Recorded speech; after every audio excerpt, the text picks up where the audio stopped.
কিরে কিসের প্রিপারেশন চলছে? আজকে সানডে স্পেশাল মাটন। এই যেদিকে মশলা কষানো হচ্ছে, এই যে রসুন, যেটা অলওয়েজ ফেভারিট, এই যে আলু, আলু ভাজা হয়ে গেছে। আর এখানে তো মাংস দেখলাই, আর এখন হচ্ছে কষা। বাহ, খুব সুন্দর।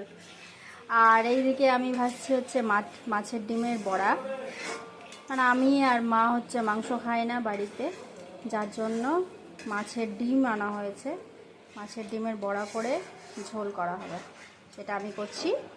আর বোনু এদিকে মাংস করছে। আমি খাইও না, আমি রান্না করবো না।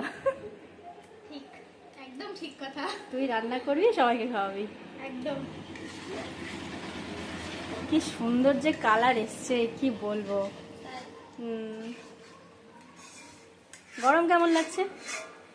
গরমটা মনে হচ্ছে আদার্স দিনের থেকে আজকে একটু কম আছে, কম ঘেমেছি আজকে। দেখো, হ্যাঁ আজকে হ্যাঁ, কম ঘেমেছি। আজকে কম হয়েছে। তাহলে আদার্স দিন প্রচুর ঘেমে যায়।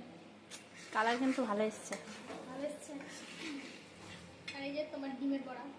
হ্যাঁ, কিছুটা ভাজা হয়েছে, আর এই যে ভাজছি, এখন আরো কিছুটা রয়েছে। জায়গা নেই তাই এখানে ঢুকিয়ে রেখেছি। চল ঠিক আছে, তাহলে রান্না কর। হ্যাঁ। টাটা।